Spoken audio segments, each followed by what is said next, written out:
So are you like me? Do you just love the earnings report and the call afterwards? I mean, these are the highlights of my quarter. And while we often know that potentially Elon Musk is going to say something that is true and valuable for the long term, sometimes those things just quite aren't understood by the normal investors, the headline readers, and the stock goes down the next day. Well, I don't know if we'll have that sell-off this Thursday because I don't think we're going to have a run-up to the earnings report previous to the call. So we'll see what's going to happen later this week. So this morning, I want to tell you 10 things that I'd love to hear from the executives at Tesla on Wednesday. All of these are possible, not crazy, not ridiculous. And I think if we get the first 1, 2, 3 of these, we're going to be up at 300 by the end of January, assuming no major news issues that tank the overall market. But I'll give you my specifications in a second. So first of all, it's Randy Kirk. Please hit like and subscribe and notify. You don't want to miss tonight, 5 o'clock, my regular Monday morning show where we talk about all the financial information news, earnings reports and stuff that are coming out next week. And then I want to give I just want to thank so much the Patreons that are supporting the channel. This is really, really critical. I can't begin to tell you how important this is becoming. Let me give you a few names here. We have Kaju K, we have Jeremy L, we have Bob H, we have Rayman C, we have Glenn M, and we have Brad H. Finally, we have Colin K. Colin K, who's a regular contributor, as well as being a major, constantly providing me with grist for the mill in the comments and on Patreon. Thank you, Colin, for being there and being a really solid supporter. Okay, we only have one other show today. You know what that is? That'll be the morning show, about 5 o'clock PDT this afternoon. And then I put it out that late in the day because I'd like to see the bond numbers in the pre-market so that I can get that data point before I give you my analysis for the upcoming week. All right. Okay. There's a lot of folks like me. Oh, did I mention Patreon? Oh, yeah, I guess I did. Like so many other folks who hold themselves out as pundits or analysts, I like to make predictions. For those who don't come to this channel often, I have 3 such predictions right now. Some make claims that I've had a lot of other predictions and I've missed on those.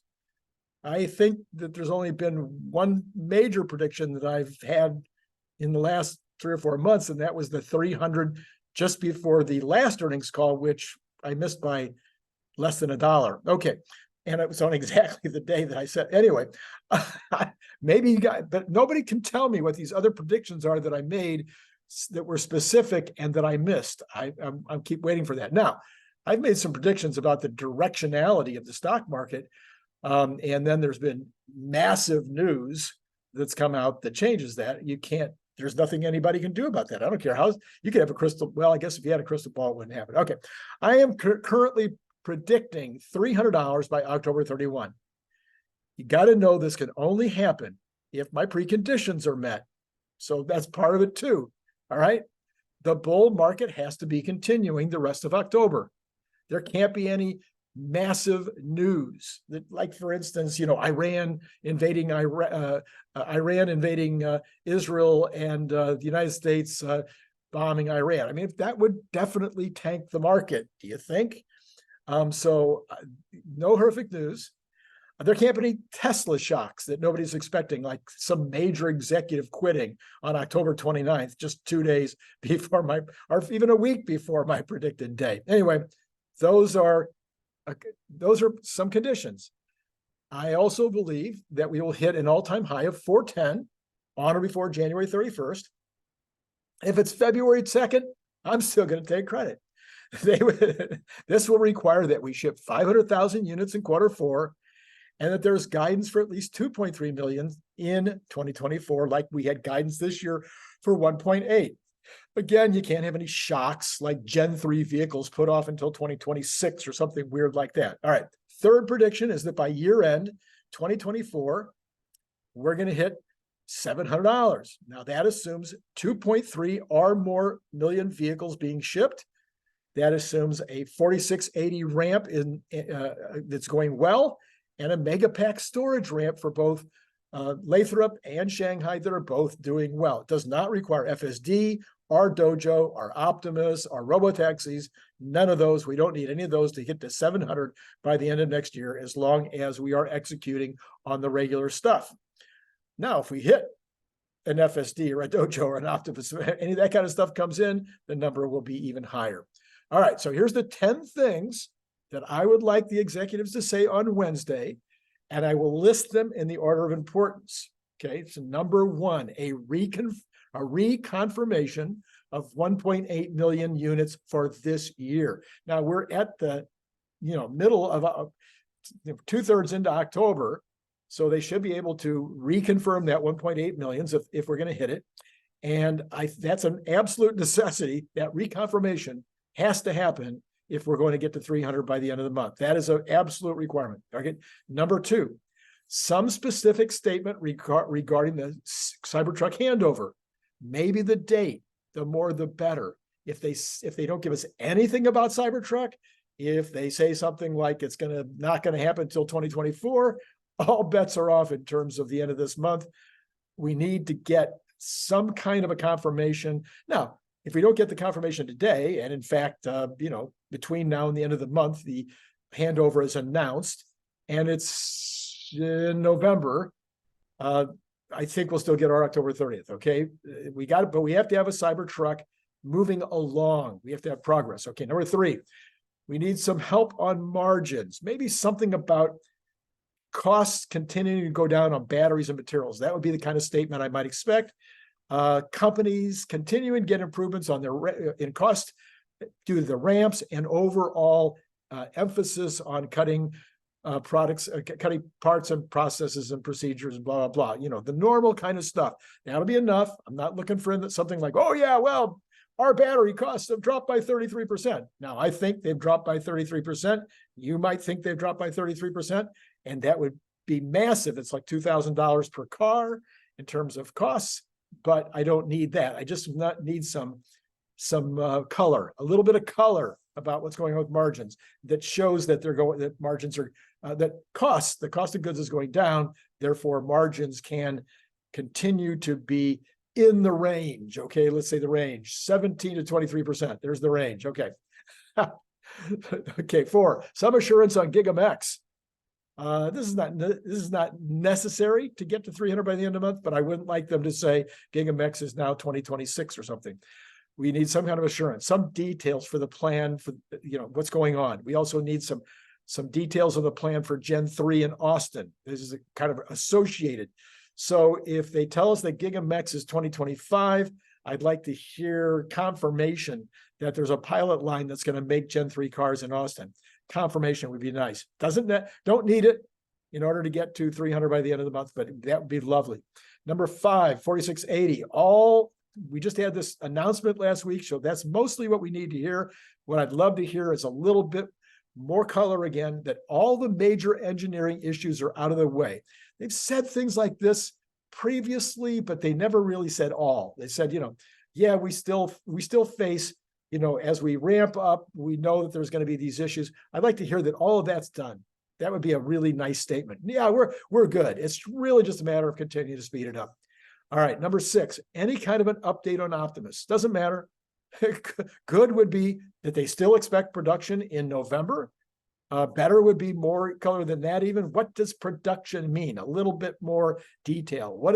Are they literally going to start building the entire bot on some kind of a pilot line in November? Or is that when they're beginning to build the tooling?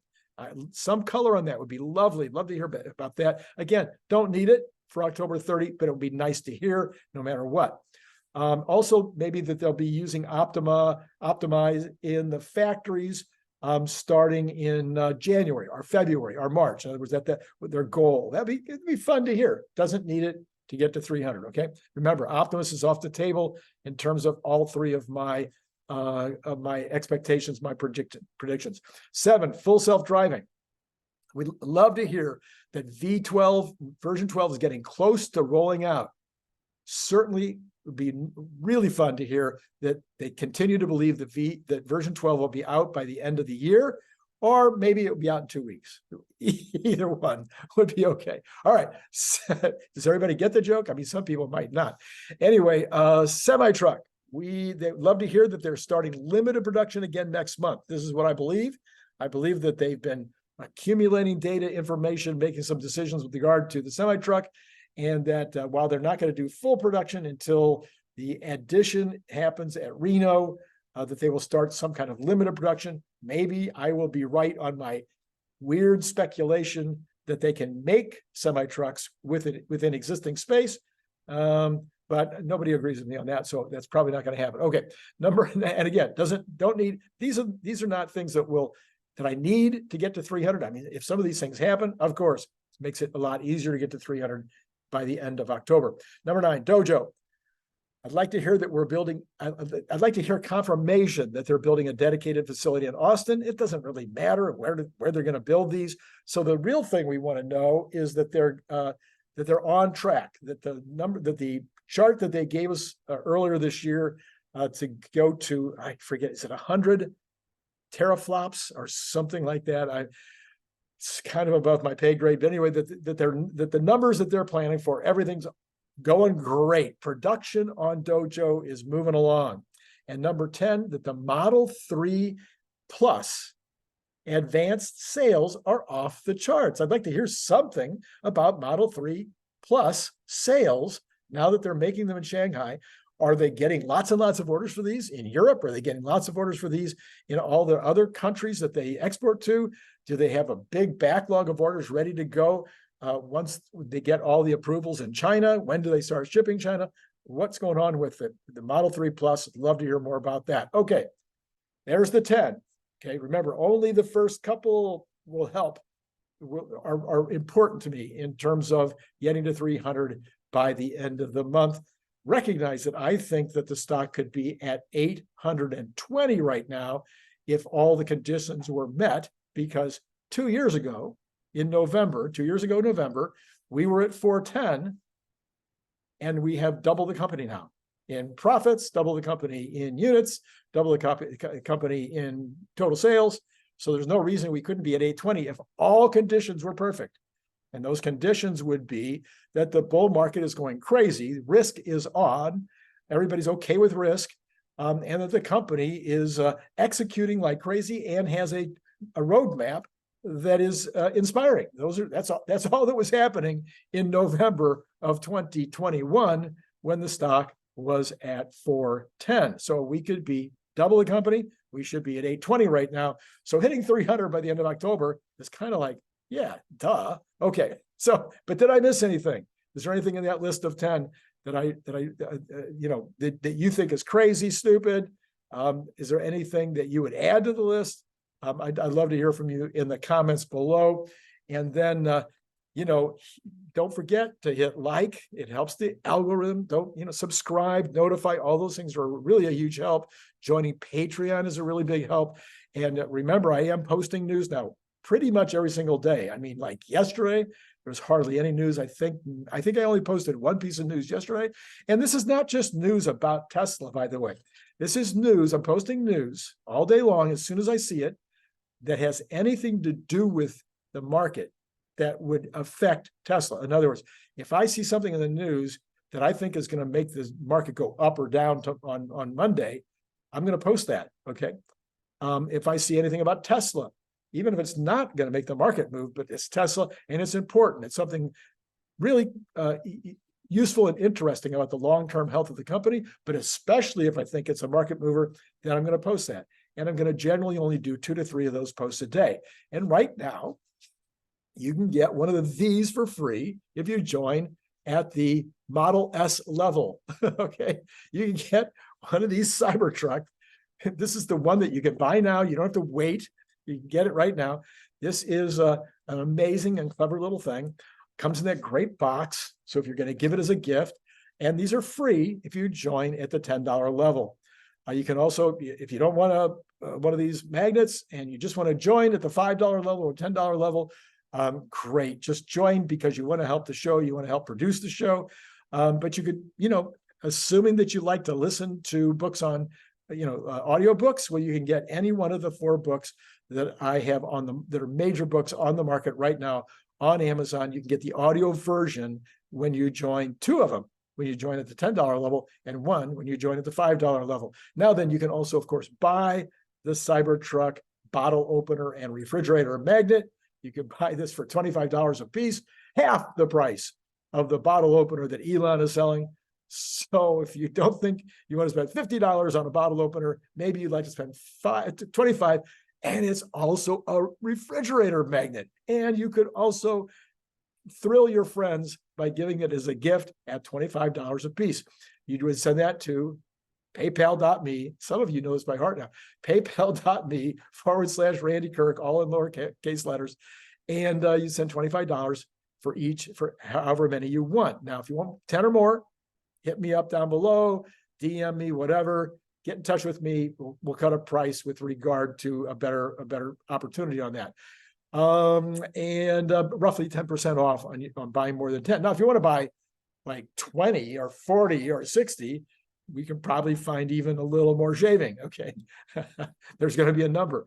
All right. And what else? There's something else I'm forgetting. Oh, yes. If you don't live in the country, because I just had another foreign order the other day.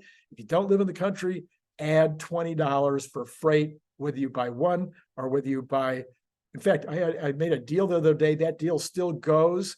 If you buy 5, if you live not in the United States and you buy 5 or more, I will also give you free freight. Note that you don't have to add that $20. Okay. That's going to be a permanent deal. That's not a special, that's permanent. If you buy 5 or more, you don't have to pay the freight. All right. Okay. I think I should get this posted because I got to get to church. All right. Talk to you later. It's been great talking to you.